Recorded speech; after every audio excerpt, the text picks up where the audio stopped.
basta nyo guys, tapos na yung mga problema, as in end na. Ito yung ending, parang ending ng cycle and new beginning. So yung cycle ng mga problema sa buhay nyo, mag-e-end siya, mga kapiksi, and papasok naman yung cycle sa buhay nyo ng pag-recover, pag-angat, and pag-asenso guys, no? Yung iba sa inyo kumukubra na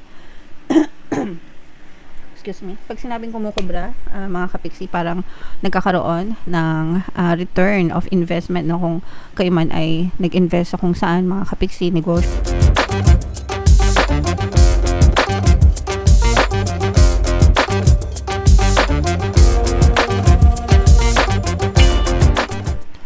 Hello guys, hello Capricorn, welcome back to Pinoy Pixie Tarot. Ang pamagat ng episode natin for tonight is second half kapalaran para ngayong May 16 to 31 para sa Capricorn, Sun, Moon, Rising Sign, and Venus. So unahin natin itong deck na to guys. Tingnan natin yung mga ganap sa inyo, mga paparating sa inyo, or mga mensahe sa inyo, mga kapiksi. By the way, sa mga naghahanap ng mga pampaswerte na lucky charms, lucky bracelet, pang-attract ng abundance, kaperahan at swerte, punta lang kayo sa description box guys, may mga products doon. I-click nyo lang yung mga products, diretso check out na yun, mga kapiksi. So ito yung mga energy sa inyo, mga paparating or mga mensahe sa inyo. This is both negative and positive, mga kapiksi. Unahin muna natin yung negative. Ito yung sa kalusugan guys, no? We have Archangel Raphael in reverse. Pag-ingatan nyo yung kalusugan nyo guys. Maaari kayo magkasakit or magkaroon ng konting karamdaman, mga kapiksi, sa lahat ng aspeto ng inyong kalusugan, mental, emotional, physical, and even yung spiritual guys. So this is something na hindi nyo dapat tinitake for granted, mga kapiksi. Kung may nararamdaman kayo, magpa-check up agad kayo or kumonsulta agad kayo sa mga manggagamot guys, para mabigyan kayo ng karampatang lunas, mga kapiksi. Okay? Alright. Ito naman, on the good side, mga kapiksi, for some of you, maaring may chance na mag-try kayo ng ibang bagay outside your comfort zone, mga kapiksi. So, yung itsura nito guys, kapag hindi naka-reverse, ganito. Kapag ganito yung itsura niyan, ibig sabihin, parang takot kayong lumabas ng comfort zone nyo. Parang trap kayo or nakakulong. Pero kapag ganito, ibig sabihin nito guys, ready kayong mag-explore, ready kayong lumabas ng comfort zone nyo, ready kayong maghanap ng ibang opportunity sa labas ng inyong comfort zone, and therefore mas may chance na maka-experience kayo ng mga experiences na hindi nyo pa naranasan before, unlimited experiences, unlimited income, unlimited na karunungan, kaalaman. Marami kayong matututunan dito, mga kapiksi, and may chance din na tumaas yung iyong status pagdating sa finances mo guys. With this woman holding a coin, pwedeng merong tumulong sa inyo, pwedeng ikaw ito mismo, mga kapiksi, taking charge of your financial destiny. Okay? Ibig sabihin excuse me, ikaw ang in charge, no, sa iyong kabuhayan, sa iyong pagtatrabaho, sa iyong kinikita. Kung gusto mong lumago, mapapalago mo. Kung gusto mo lang nakastuck ka lang. So, parang ikaw yung magdidikta kung ano yung pwede mong maging experience pagdating sa iyong finances, mga kapiksi. Alright? Okay, so, comment down below guys if feeling nyo naka-resonate kayo dyan sa mga messages na yan, mga kapiksi. I-main-main nyo na itong mga financial help na to guys, no? So, magandang aspeto ng kaperahan. Yan. I-main-main nyo na sa comment section. Hanapin natin yung energy ng Capricorn guys. Habang sinashuffle ko to, panoorin nyo muna yung video natin regarding sa ating paano mag-manifest ng abundance video course. Kapiksi, sawa ka na ba sa mga struggles at hirap sa buhay mo? Masipag ka ba at masikap sa buhay ngunit hindi ka pa rin umaasenso? Ilang beses ka na bang nag-attempt mag-negosyo at mag-invest pero palagi ka pa rin nalulugi? Sa pagkakataon na ito ay maaaring may subconscious beliefs ka na nagiging balakid sa iyong pag-unlad at pagyaman.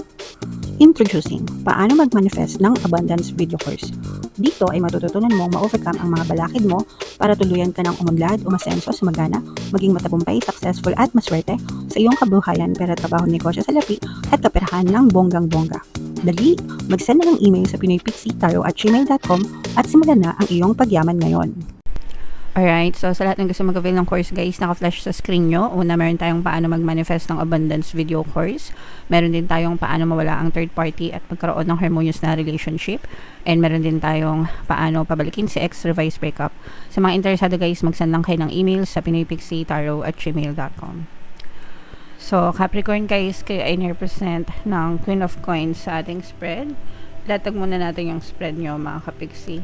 And habang nilalatag ko to guys, no, remind ko lang kayo, may mga products dun sa ating description box, mga pampaswerte, bracelet, citrine and aventurine talaga yung nare-recommend ko for good luck, good fortune, panghatak ng pera. Click nyo lang yun, then diretso checkout na mga kapixie.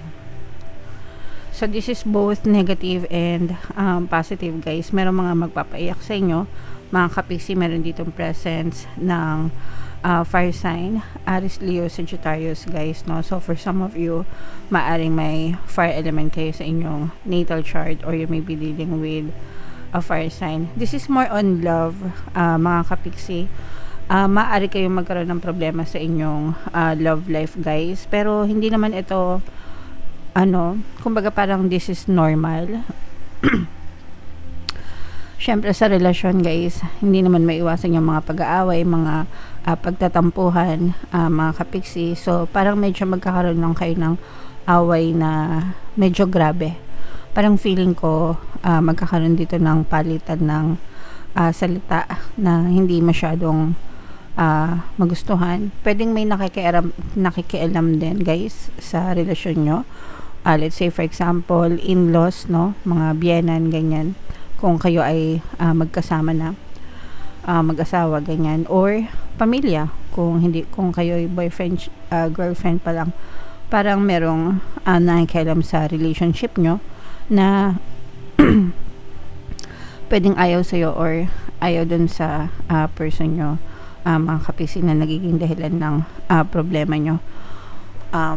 Pero nakikita natin na hindi ito katapusan ng relationship nyo, kasi madudugtungan pa itong relationship nyo. Ibig sabihin magkakaayos din kayo ng person mo mga kapixie. For some of you, this is like a second chance or another chance sa relationship para ma-rekindle. Ibig sabihin marirekindle din yung inyong relasyon, magkakaayos din kayo mga kapixie.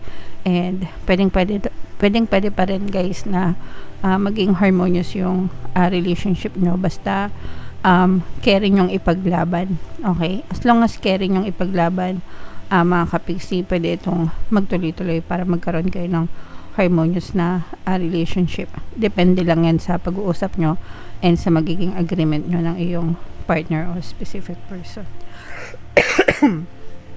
Okay, sa mga naka-resonate guys, yung magandang subliminal dito is yung pampabate at saka yung pampawala ng balakid mga kapixie, no? Kasi especially kung may mga in-laws na damay sa relasyon nyo, yung pampawala ng balakid subliminal yung pinaka the best na subliminal para sa inyo guys.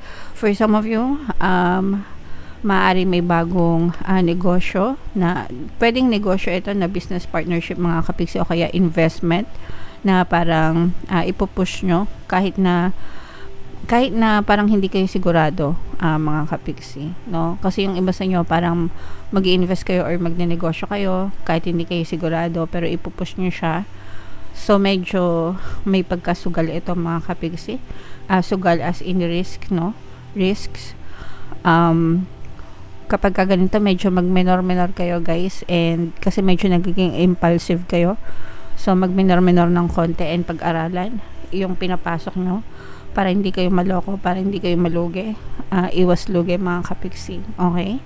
Alright. So what else guys? Tingnan pa natin. So dito guys, nakikita natin na nakaka-recover kayo sa mga problema, no? Ayan. So ito yung mga problema mga kapixie na pwedeng na-experience nyo, pero makaka-recover na kayo dito. Ibig sabihin malalampasan nyo na. Yung iba sa nyo guys, tapos na yung mga problema, as in end na. Ito yung ending, parang ending ng cycle and new beginning. So yung cycle ng mga problema sa buhay nyo, mag-e-end siya, mga kapiksi, and papasok naman yung cycle sa buhay nyo ng pag-recover, pag-angat, and pag-asenso guys, no? Yung iba sa inyo kumukubra na excuse me, pag sinabing kumukubra, mga kapiksi, parang nagkakaroon ng return of investment, no? Kung kayo man ay nag-invest sa kung saan, mga kapiksi, negosyo or investment, ibig sabihin may bumabalik na pera sa inyo. And nakaka-recover na kayo, mga kapiksi, ibig sabihin nakakabangon na ulit kayo, and unti-unti na ulit aangat yung inyong aangat or magkakaroon ng magandang progreso, no? Yung inyong paglalakbay, mga kapiksi. For some of you guys, parang hindi pa to swabe na yung pag-recover nyo, hindi pa siya swabe na tuloy-tuloy na recovery. Meron pang mga humps on the road. Ibig sabihin, maaari pa kayo maka-experience ng mga konting balakid, di ba? Pag sa daanan, may mga humps, may mga lubak, ganyan. But, if you persist, basta magtuloy-tuloy lang kayo, mga kapiksi, malalampasan nyo rin yung mga trouble na yan, guys. And palaguin nyo, no? Make sure na palaguin nyo sa mabuti yung mga blessings na tinatamasa nyo, guys. Okay? So, comment down below guys if naka-resonate kayo. I-main man nyo itong mga recovery na to, mga kapiksi, itong mga kubra, no? Pag-unlad, pag-angat ng buhay, at saka itong second chance sa relationship, mga kapiksi. I-main nyo na yan guys sa comment section if naka-resonate kayo. Okay? Bunot lang tayo ng isa pang card guys para sa inyong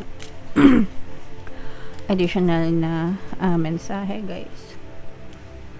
So we have mystery, mga kapiksi, no? Life is a mystery. Ibig sabihin hindi natin alam kung anong, walang nakakaalam ng sagot guys, walang nakakaalam kung anong mangyayari sa atin kinabukasan, no? Only the universe knows what's going to happen to us. So ang magagawa lang natin is maging handa, guys, no? Whatever happens, whatever the universe gives us, maganda man yan or hindi man yan maganda, we should always be prepared for what's going to come to us, mga kapiksi. Okay? So, palagi lang tayo maging handa, guys. Alright. So, comment down below if naka-resonate kayo, mga kapiksi, for more tarot readings, guys. Ito yung playlist nyo. Ito naman yung ating success stories ng paano mag-manifest ng abundance video course. Click here to subscribe, guys. Ito yung ating mga pampaswerte subliminals. Thank you for liking, sharing, and subscribing. See you again next time. I love you all, mga kapiksi. Have a nice day. Bye-bye.